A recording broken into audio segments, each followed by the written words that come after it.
and whatsoever. So that is a sign of extreme heat here and there.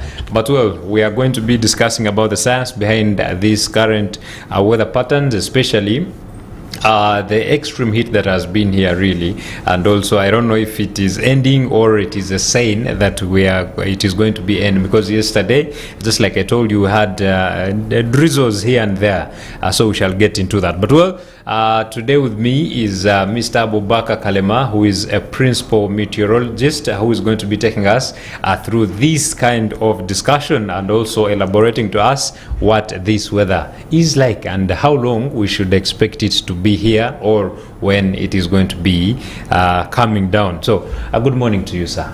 Good morning, sir. It's a pleasure to have you here. For sure. Yeah. Yes. Can start by greeting our people out there. Yes. Good morning, our dear viewers. And we're glad to be hosted at Family TV, and so that we can inform the general public about how the weather is and how best they can really live with this kind of weather. Okay. Yes. Now, first and foremost, is yesterday a sign of relief? Actually, not only yesterday, it started over the weekend when we started having some rains in different parts of central region as well as southwestern. Okay. So once you get some rain, those high temperatures really get down. Okay. So what is the current weather pattern like? If you can start from that, elaborate to us how it is like, because people have been experiencing too much heat. They are no longer considering to cover themselves in the night. Like everything has been heat, and heat. Yeah, the current weather has been like really hot. The temperatures have really gone up. When we look at even some stations from some parts of the country, they registered even more than 30 degrees Celsius as the maximum temperature. This was recorded, for example, in Pakwach district. That is around, we have a station in Wadela. It recorded about 41.5. That was Thursday last week. And we've been recording such high temperatures most parts of the last 10 days of the month of February. Okay. So actually, even when you look at Kasese, it also recorded the highest temperature ever. That was about 36.4 degrees Celsius. And probably when you look at like Kitugum, they had like 37.3 degrees. So it was really high. It has been high temperatures, and some people have been wondering really what's going on and when is this stopping. But thank God it has really started, though that is for the southern sector of the country. But as you go further north, like those parts of Karamoja and like the northern Uganda, Gulu areas, West Nile, still really hot period. Even the Pakwach you've talked about. Yes. Okay. But this is because why it's going drastically like that. It's because of the intertropical convergence zone, where the sun apparently is really moving northwards, from the southern hemisphere. And that is what is bringing about this kind of relief, or that kind of apparent movement of the coolness as compared, to the northern parts. Okay. Yes. Someone when you talk of Kasese, someone did mention that the ice is starting to melt at Margarita. Is it Margarita Peak? Yeah. Was that noticed, and is it true, or they are just hearsay, political statements? Because for them, they are attributing that to tourism. That the heat is too much, we might lose out tourists. Yeah, that's true. Currently we talk of global warming. Global warming is where the temperature is really going higher than they used to be 30 years, 50 years, 100 years back.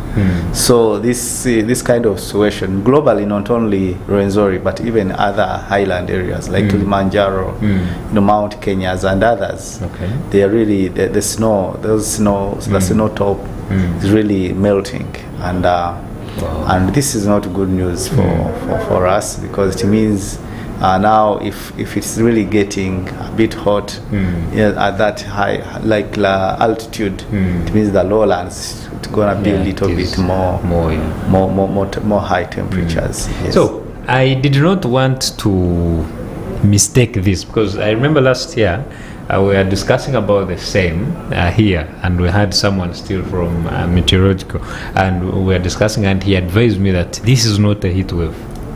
So was this a heat wave this time round? Yeah, for some parts of the country, it was, like the northern. Last week I was in Soroti, but it was really hot. You know, what differs from really high temperatures and a heat wave, you know, as a wave, you know, a wave will be, you know, a wind moving, but hot wind. But what we had in Kampala, temperatures were really high. And if you could take maybe shelter somewhere, or if you can stand under a tree or under an umbrella, or you carry an umbrella, you wouldn't feel really that hot wind moving. So that is the difference. But like areas like Soroti and maybe Karamoja and Gulu areas, we really had that scenario where you, even if you're in a shade, you feel that hot breeze coming towards you, or whichever direction it's moving, you would feel it. Just like what happens in those European countries and Arab countries when they're having those hot summers.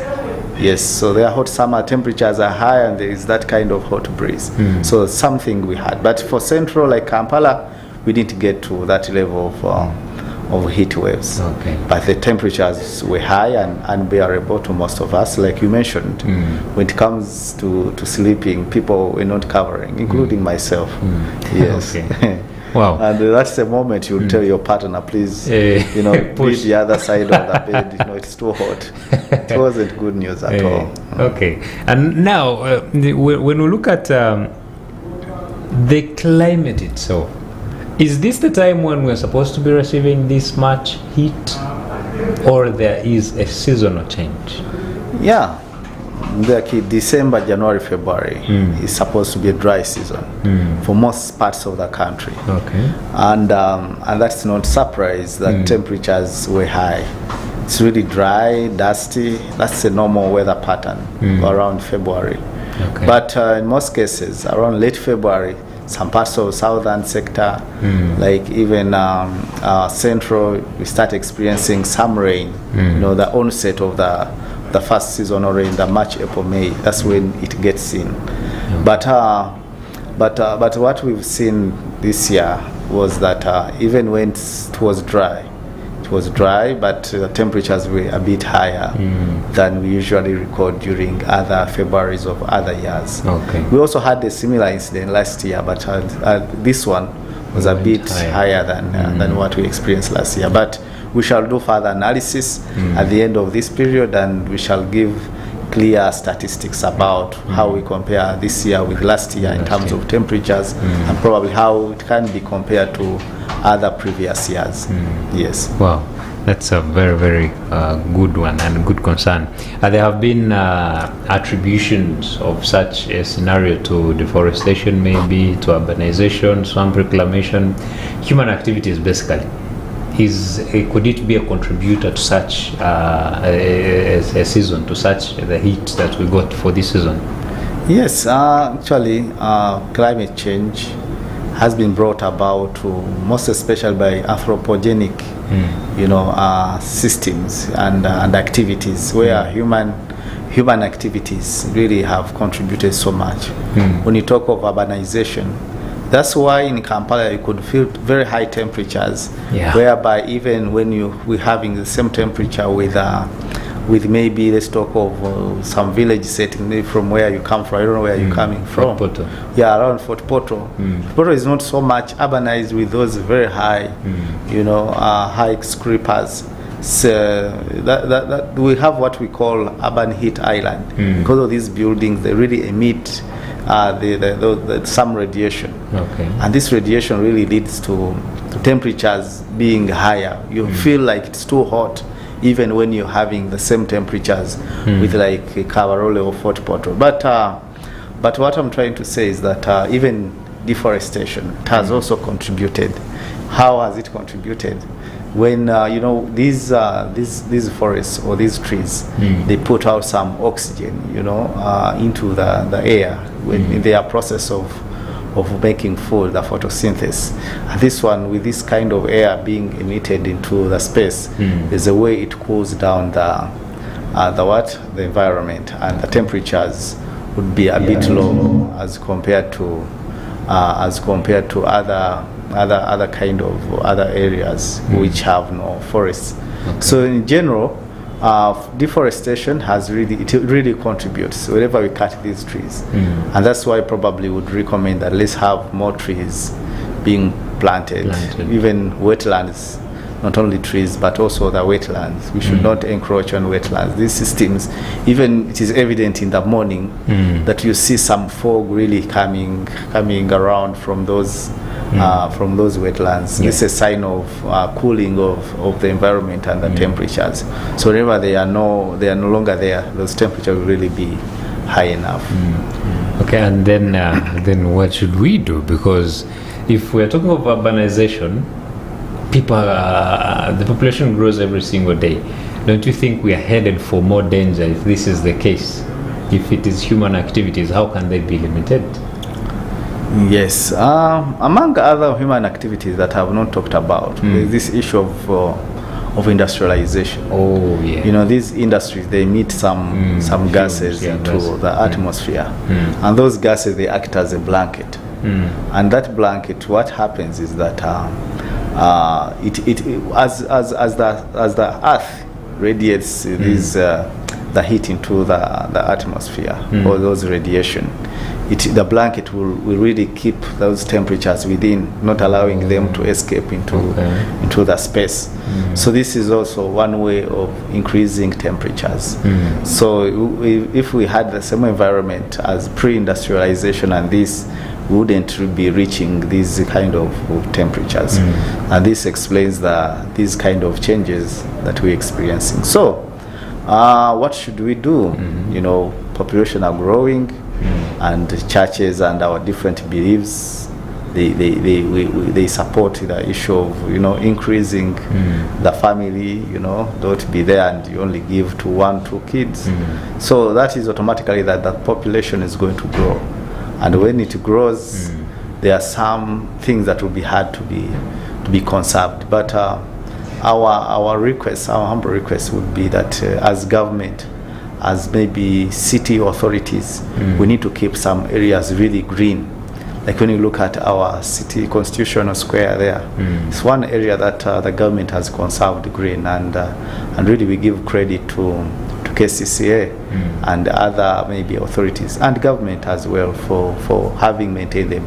If maybe decided to sell them off, we would get whichever money we want because of the location. Even like KCCA, where it has that greener compound. If we can have all the government entities maintaining at least some greener areas or compounds within their areas, it would motivate other private sectors, like even schools, government schools, if they pick that up, plant more trees, maintain those greener areas within their compounds. So even the private sector, probably with time it would become like a law that whichever establishment is put up, it must have some greener or some trees somewhere, and it should put maybe a minimum number of trees as your plan, maybe to put whichever construction putting. So those are the kind of legislations that we need if we are really to keep our temperatures within the normal situation, rather than having to put a lot of money into the water, the water bills. When it's too hot, you'll have to shower more than 2 times in a day. You'll have to take more water, and all this comes to the water bills. So I think the government will have to help our people that way. But there's a lot we have to do, and should come through legislation and also personal initiatives. And we should have it in mind that we're living today, but we have to leave this space for others. What will they find? It's very, very important. If we really damage the current waste, it means we're creating unbearable environment for the future generation. Our grannies won't find a very habitable kind of environment. We wouldn't want to be like those Arab countries whereby you even during when you feel hot, you cannot open your window because the other heat wave, the winds will come in very hot, and you can't live with them. We don't want to reach that level, but if we maintain this trend, we're likely to reach there. Okay. Wow, that's a very good one. And now as you may know, there was also an appeal by the Archbishop, majorly for those that are being confirmed in churches, or even when you suspect that you might have a baby as a woman, they plant a tree as a site. You can remember them, but remembering them alone, you're also conserving the environment. So many initiatives, just like Mr. Kalema here tells us on a personal basis, what are you doing to conserve the environment? We're going for a very short break and return with more. Issues at hand.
Issues at hand.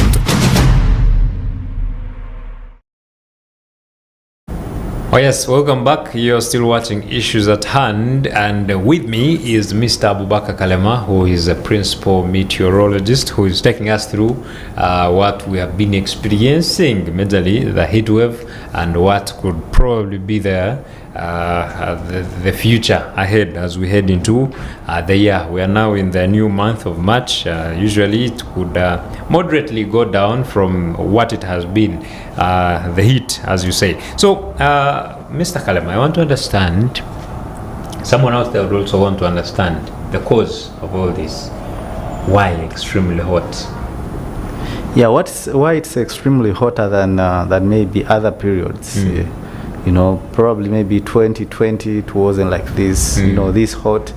Maybe 2022 it wasn't as hot as this. But within this current period, there are some two cyclones. Cyclones, these are low pressure systems within the Indian Ocean near Madagascar. They're really strong, and they disrupted the normal wind flow into our region. Instead of winds really having that normal flow of going up, northeasterly flow, they were like going down to those low pressure systems, and as they were pulling this kind of the wind system, also they're pulling the other hotter conditions of the Sahara Desert almost reaching our region. So that's what really brought about those two cyclones. One it was called the Honde, and another one it was called the Garance. So those two cyclones, they really brought about that kind of situation. What happens, a low pressure systems, it's too low that it pulls all the air within the surrounding. Actually, it can go up to more than 1,000 kilometers away, and in that way it really brought this kind of situation. And actually, wherever we have these cyclones at the beginning of the season, our onset is always interrupted. And as you know, most parts of this region, most especially central, farmers, for them, they always have it in their head that late Feb we're already planting because rain is there. But this wasn't the case. Wow. And also we have a problem of water. I've had so many, even I think yesterday, if you read newspapers, probably in the Daily Monitor, it had that story where water is scarce. Majorly, it is like a problem in the entire nation. Even here in Kampala, only that the survival we are having is you find most buildings have tanks, so people don't usually realize on set that water has gone or water is no more. How can we relate this? Is it connected in any way? Yeah, it's connected because the water consumption has really gone up. Okay. How much liters you take per day. When you hear of the statistics from the National Water and Sewage Corporation, from their water pumping areas like maybe Miengo, Gaba, and Katosi, hearing really they push in a lot of water per day. Actually, they talk of millions of liters, some millions of liters per day.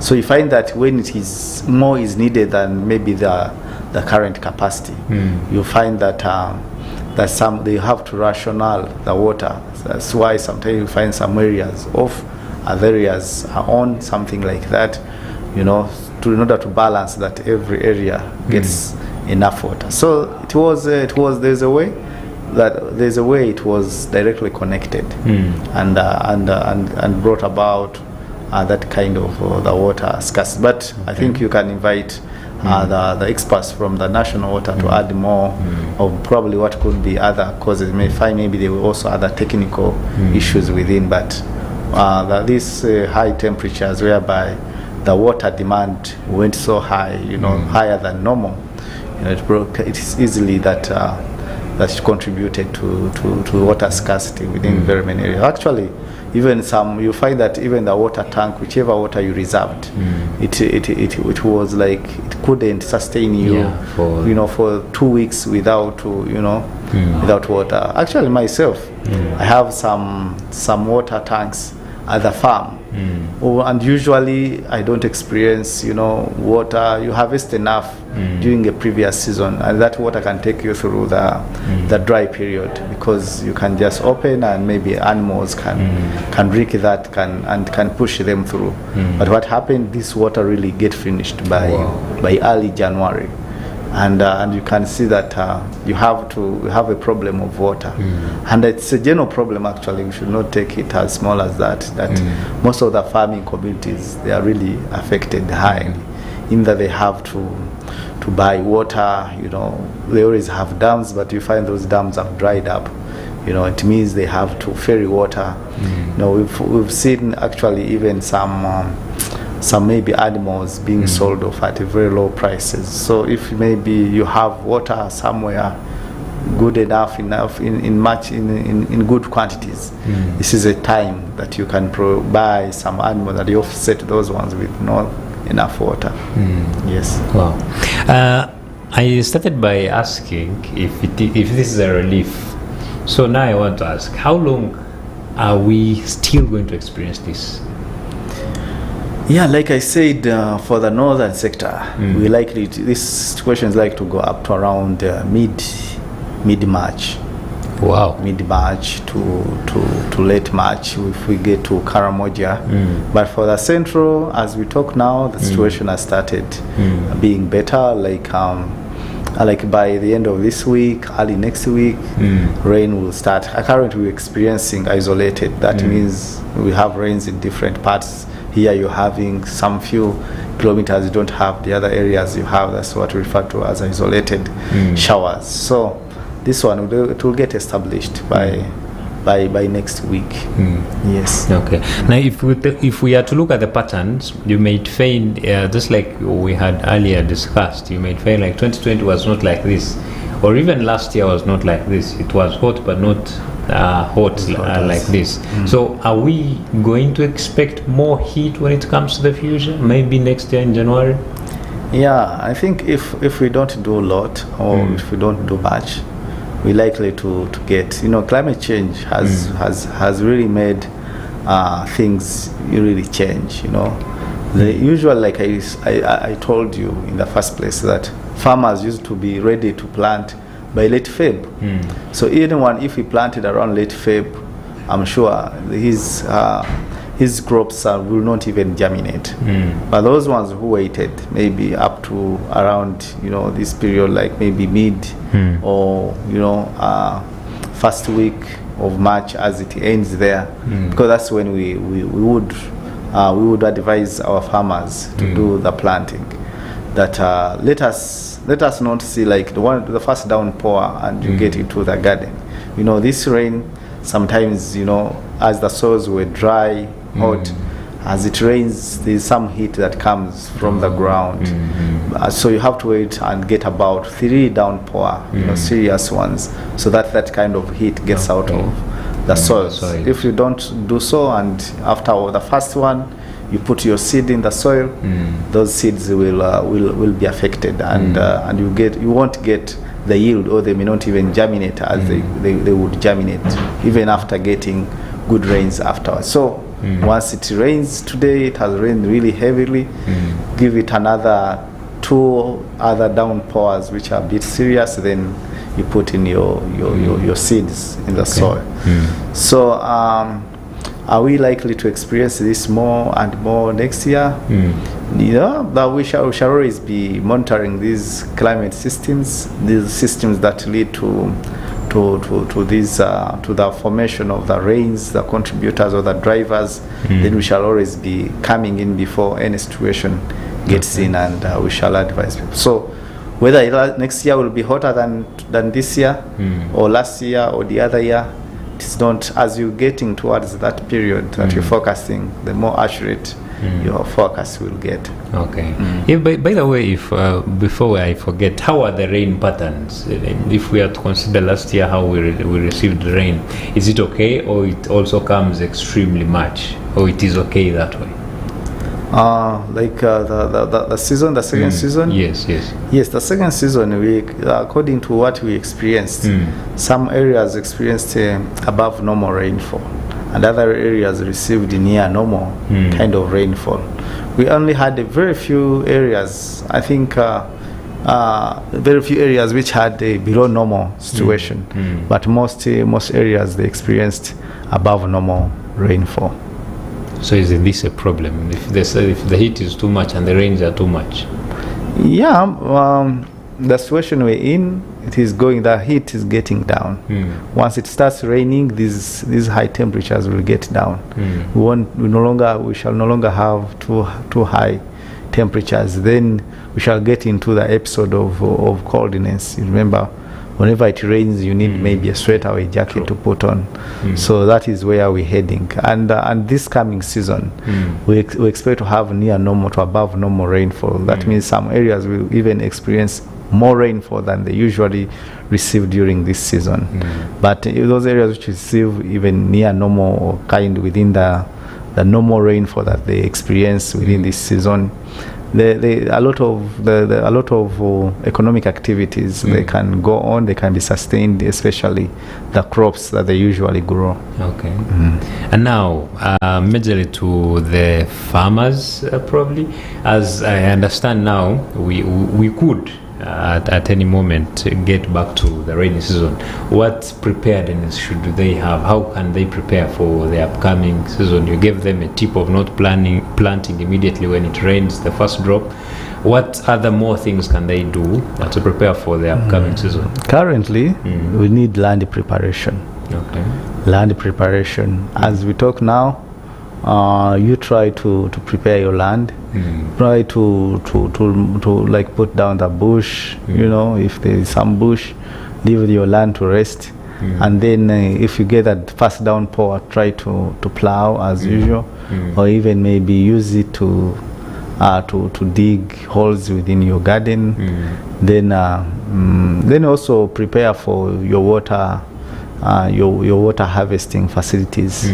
If maybe you collect from the rooftop, try really to clean it up. Maybe if these gutters they are not really in a good state, try to work on them so that you collect as much as you can.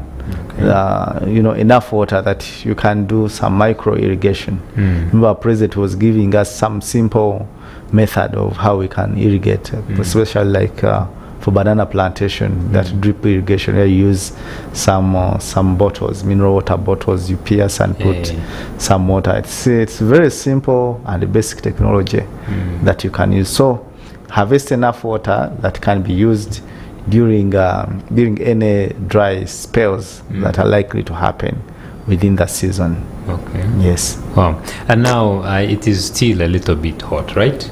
What message do you still have for people out there so that they are not affected by the heat? Yeah, our people, we are actually still having heat, especially those northern parts of the country. We're encouraging people really to take enough water. Okay. Don't economize, saying that probably you don't want to spend much on water bills and you minimize. So take as much water as you can. It's recommended that we need to take not less than 3 liters a day, which is very hard. Wow. Yes, that's the kind of recommendation we hear from the medics, that we need at least 3 liters a day. That means in the situation we're in, that means we need to take about 5 liters, you know, to keep to stabilize the temperature and minimize the hydration. Dehydration comes with a lot of side effects, which includes some abortion in women, you know, because of that kind of heat stress.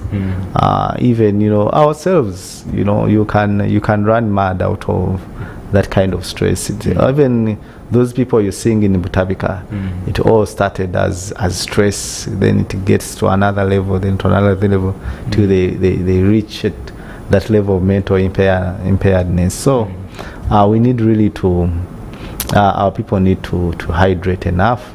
Try to avoid being in the open sunlight, you know, and let's try to close our doors and windows early enough, because these moving objects like snakes and others, that's when at night they would move to look for cooler places, and you may find it in your house somewhere. So close those windows and maybe doors as early as 7. Actually 7 is late, as early as 6. So by that time they are out, they can't get into your house. Wow. Yes, maybe those are some of the advices that we can give out. All right, that's interesting. So as we head forth, we understand, since it has been a growing pattern, we could experience it. But then, how can we control it? That's why I want to ask you, what role does tree planting play in regulating such temperatures? And encouragement for people to make sure they do so. Yeah, this tree planting, like I mentioned a little bit as we were beginning this program, these trees, they remove. We talked of the industrialization, where some fumes get into the some gases like carbon dioxide, nitrous oxides, and others, methane and others. They get into the atmosphere. So what happens with the trees? They absorb. Carbon dioxide is used in in making the food. In the photosynthesis process. So as it removes it, it emits the oxygen. So as it removes, remember I talked of the other blanket. As you're removing them, you're reducing all the blanket layers. Within the atmosphere, and these temperatures will be able really to escape, into the space, that kind of the radiation, which can lead to temperatures really getting down. Okay. So trees have a very big role. Even this kind of shaking as well. There's a way they create some kind of a breeze that really humidify. And they also act as shades. Yeah, instead, when you're at home, instead of being inside the house during day, because that's the only shelter or shade you can have. If you have a tree, you can easily go sit there, and it will be better than being in a hotter environment, house environment. So trees have a very big role, and we encourage our people.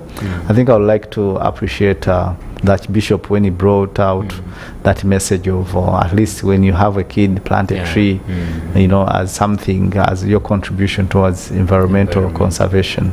It's really a very big, good message that we encourage all other kind of opinion leaders really passing to our people. And not only that, during official gatherings, these days it's a bit rare, but there has always been a tree planting ceremony. At these days it's something that is rare, and those kind of trees, they are always like conserved for generations and generations, because it acts as something like a remembrance.